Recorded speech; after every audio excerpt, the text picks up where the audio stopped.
अस्पताल में दान करने गया था, तभी मेरी नजर अचानक शाहुआ पर पड़ी। वो प्रेगनेंसी चेकअप कराने आई थी। जैसे ही मैंने उसकी अल्ट्रासाउंड रिपोर्ट पर गर्भवती लिखा देखा, मेरे होश उड़ गए। वजह थी 2.5 महीने पहले की वो रात। नशे में हम दोनों के बीच जो हुआ, उसके बाद वो बिना कुछ कहे चली गई थी। मैं जिम्मेदारी लेना चाहता था, लेकिन मुझे मौका ही नहीं मिला, और आज हम आमने सामने खड़े थे। फिर भी ऐसा लग रहा था जैसे हमारे बीच पूरी एक आकाश गंगा की दूरी हो। वो अपने पेट पर हाथ रखकर धीरे से बुदबुदाई, ये कैसे हो गया, सिर्फ एक ही बार में। उसकी बात सुनते ही मेरा दिल जोर से धड़क उठा। मेरे मुंह से बिना सोचे निकल गया, ये बच्चा मेरा है। ल्यूरुयान चौंक गई। वो 2 कदम पीछे हट गई। जैसे ही उसने मुझे पहचाना, उसकी आंखें भर आईं। मैं घबरा गया और जल्दी से बोला, अरे रो मत, लोग समझेंगे कि मैंने तुम्हें रुलाया है। लेकिन उसने भरी हुई आवाज में कहा, तुमने मुझे रुलाया ही है, ये बच्चा तुम्हारा है, क्या तुम इसकी जिम्मेदारी नहीं लोगे? उसकी बात सुनकर मैं कुछ पल के लिए बिल्कुल सुन्न रह गया। मुझे यकीन ही नहीं हुआ कि मैं इतनी जल्दी पिता बनने वाला हूँ, और वो भी जुड़वा बच्चों का। उसी वक्त मेरे दिमाग में एक आवाज गूंजी, बधाई हो होस्ट, आपने दिव्य पिता सिस्टम सफलतापूर्वक सक्रिय कर लिया है। आपकी किस्मत कमाल की है। सिर्फ एक बार में ही नहीं, बल्कि जुड़वा बच्चे होने वाले हैं। इनाम के तौर पर आपको 10 लाख नहीं, बल्कि 10,000 नहीं, पूरे 1 लाख युआन की शुरुआती पालन पोषण राशि, संपूर्ण पालन पोषण ज्ञान और शरीर की क्षमता में 100 गुना वृद्धि दी जाती है। अगले ही पल मेरे फोन पर नोटिफिकेशन आया। मैंने स्क्रीन देखी, सच में मेरे अकाउंट में 1 लाख युआन आ चुके थे। उसी समय बच्चों की परवरिश से जुड़ी अनगिनत जानकारियां मेरे दिमाग में भरने लगी। साथ ही मुझे महसूस हुआ कि मेरा शरीर पहले से कहीं ज्यादा ताकतवर हो गया है। लेकिन लियू रुयान ने मेरी खामोशी को गलत समझ लिया। उसने उदास होकर कहा, तुम तो एकदम घटिया इंसान निकले। तुम्हें यकीन नहीं कि बच्चा तुम्हारा है। अगर भरोसा नहीं है तो डीएनए टेस्ट करवा लेते हैं। मैं तुरंत होश में आया, जेब से टिश्यू निकालकर उसकी तरफ बढ़ाया और बोला, बस अब मत रो, जो किया है उसकी जिम्मेदारी भी मैं ही लूंगा। मैं तुम्हारा और हमारे बच्चों का साथ कभी नहीं छोड़ूंगा। मैंने मुस्कुराकर कहा, रुयान, क्या तुम इन बच्चों को जन्म दोगी? उसके गाल हल्के हल्के लाल हो गए। उसने दोनों हाथ कसकर पकड़ लिए, जैसे कोई बड़ा फैसला ले रही हो। फिर धीरे से पूछा, लेकिन तुम जिम्मेदारी लोगे कैसे? अभी तो हमारी पढ़ाई भी पूरी नहीं हुई, ना नौकरी है, ना कोई पक्की कमाई। मैंने बिना एक पल गंवाए जवाब दिया, तुम चिंता मत करो, पिछले 3 साल से पार्ट टाइम काम करके मैंने काफी पैसे जमा किए हैं। आगे और मेहनत करूंगा। मैं वादा करता हूँ, हम चारों एक खुशहाल परिवार बनकर रहेंगे। मेरी बात सुनते ही उसके चेहरे पर मुस्कान लौट आई। उसने पेट पर हाथ फेरते हुए कहा, ये तुम्हारा वादा है तो मैं इन बच्चों को जन्म दूंगी। फिर अचानक उसने हैरानी से मेरी तरफ देखा, रुको, 4 लोग? हमारे परिवार में 4 लोग कैसे? मैं मुस्कुराया और बोला, क्योंकि तुम्हारे पेट में जुड़वा बच्चे हैं, एक बेटा और एक बेटी। उसने हैरानी से पूछा, तुम्हें ये कैसे पता? मैं हंसते हुए बोला, ये मत पूछो, बस इतना समझ लो कि मुझे पता है। दरअसल लियू रुयान मुझे पहले साल से ही पसंद करती थी। वजह सिर्फ मेरी शक्ल नहीं थी। कॉलेज में मैंने कंप्यूटर के कई बड़े पुरस्कार जीते थे, इसलिए उस रात जब वो पहली बार नशे में थी, उसने खुद मेरे करीब आने का फैसला किया। अस्पताल से निकलने के बाद मैं उसे लंच कराने ले गया, फिर उसे उसके हॉस्टल के नीचे छोड़ते हुए बोला, आज तुमने बहुत कुछ झेला है, अब जाकर आराम करो, कल मैं तुम्हें पूरा चेकअप कराने फिर अस्पताल लेकर चलूंगा। वो मुस्कुराई, सिर हिलाया और हॉस्टल के अंदर चली गई। मैं भी हल्की सी धुन गुनगुनाते हुए अपने हॉस्टल लौट आया। दोपहर तक मैंने अपना पुराना प्रोजेक्ट पूरा कर लिया। सिस्टम से मिले 1 लाख युआन और अपनी बचत मिलाकर अब मेरे पास 2 लाख से भी ज्यादा पैसे थे। मैंने मन ही मन सोचा, अब वक्त आ गया है कि हॉस्टल छोड़कर बाहर एक घर किराए पर ले लिया जाए। आखिर रुयान अब माँ बनने वाली है। तभी अचानक मेरे दिमाग में सिस्टम की आवाज फिर गूंजी, होस्ट को जल्द ही बच्चों को अस्पताल ले जाना होगा। सफर आसान बनाने के लिए आपको एक टॉप मॉडल Xiaomi SU7 इनाम में दी जाती है। गाड़ी जिन्हाई यूनिवर्सिटी के सीजॉन पार्किंग में खड़ी है। मैं मुस्कुरा उठा, वाह, ये सिस्टम तो मेरी जरूरत पहले ही समझ लेता है। अगली सुबह मैं कार की चाबी लेकर सीधे पार्किंग की तरफ दौड़ा। गाड़ियों की भीड़ के बीच नीले रंग की Xiaomi SU7 सबसे अलग चमक रही थी। मैं खुशी खुशी ड्राइविंग सीट पर बैठा और सीधे रुयान के हॉस्टल पहुंच गया। मैंने उससे फोन लगाया, उठ गई, मैं नीचे इंतजार कर रहा हूँ, चलो आज तुम्हारा प्रेगनेंसी चेकअप करवा लेते हैं। मेरी बात सुनकर उसके दिल में जैसे एक गर्माहट सी दौड़ गई। उसने मुस्कुराकर कहा, बस 10 मिनट, मैं अभी आती हूँ। लेकिन उन 10 मिनटों ने 1 घंटा ले लिया। करीब 1 घंटे बाद वो धीरे धीरे नीचे आई। मैं तुरंत उसके पास गया और उसका हाथ पकड़कर बोला, आराम से, अब तुम अकेली नहीं हो, गिरना बिल्कुल नहीं है। वो शरारत से जीभ निकालकर हंस पड़ी, सॉरी, तुम्हें बहुत देर तक इंतजार करवाया। आज वो पहले से भी ज्यादा खूबसूरत लग रही थी। मैं कुछ पल उससे बस देखा ही रह गया। आज तुम सच में बहुत सुंदर लग रही हो। उसके गाल तुरंत लाल हो गए। बस करो, बहुत तारीफ करते हो, चलो देर हो रही है। कार में बैठे ही उसने चारों तरफ देखा और हैरानी से पूछा, ये नई कार है? मैंने मुस्कुराकर सिर हिलाया, हाँ, और तुम्हारे पास भी तो ड्राइविंग लाइसेंस है, आगे चलकर ये कार तुम ही चलाया करना। वो तुरंत मना करते हुए बोली, नहीं, मुझे अभी ड्राइविंग की ज्यादा प्रैक्टिस नहीं है, वैसे भी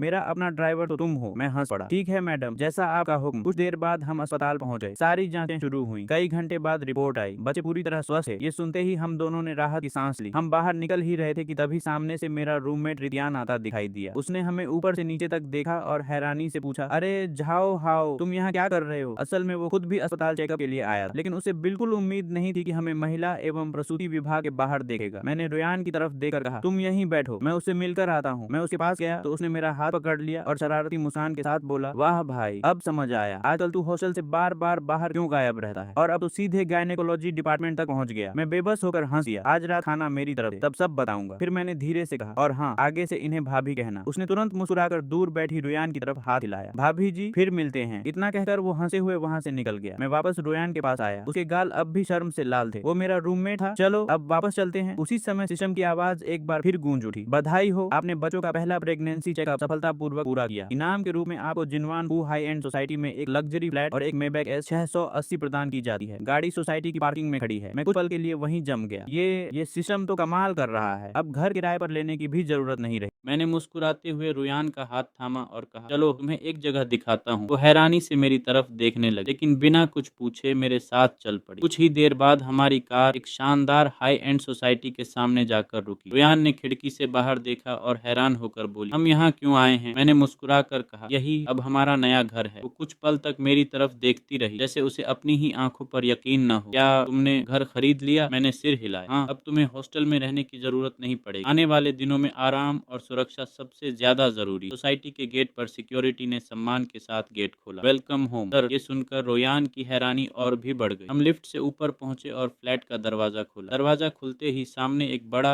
और खूबसूरत लिविंग रूम था। मॉडर्न इंटीरियर, बड़ी बड़ी खिड़कियां और बाहर दिखाई देता शानदार शहर का नजारा, सब कुछ किसी सपने जैसा लग रहा था। रोयान धीरे धीरे पूरे घर को देखने लगी। उसकी आंखों में खुशी भी थी और थोड़ा विश्वास न होने वाला भाव भी। ये सच में हमारा घर है? मैंने मुस्कुराकर जवाब दिया, हाँ, अब से यही हमारी नई शुरुआत होगी। वो कुछ देर तक खामोश रही, फिर धीमी आवाज में बोली, लेकिन इतनी कम उम्र में तुमने ये सब कैसे कर लिया? मैं हल्का सा मुस्कुराया, बस पिछले कुछ सालों की मेहनत रंग ले आई। अब सबसे जरूरी बात यह है कि हम आने वाले समय के लिए तैयार रहें। मेरी बात सुनकर उसके चेहरे पर सुकून भरी मुस्कान आ गई। वो बालकनी की तरफ चली गई। ठंडी हवा चल रही थी और सामने डूबते सूरज की रोशनी पूरे शहर को सुनहरा बना रही। मैं भी उसके पास जाकर खड़ा हो गया। कुछ पल दोनों बिना कुछ बोले खूबसूरत नजारे को देखते रहे। उसी समय मेरे दिमाग में फिर सिस्टम की आवाज गूंजी, दोस्त ने परिवार के लिए सुरक्षित रहने का स्थान तैयार कर लिया है। मिशन पूरा। अगला मिशन जल्द जारी किया जाएगा। मैं मन ही मन मुस्कुराया। लग रहा था कि अब मेरी जिंदगी का असली सफर शुरू होने वाला था, लेकिन मुझे बिल्कुल अंदाजा नहीं था कि अगली चुनौती मेरी कल्पना से भी कहीं ज्यादा मुश्किल होने वाली।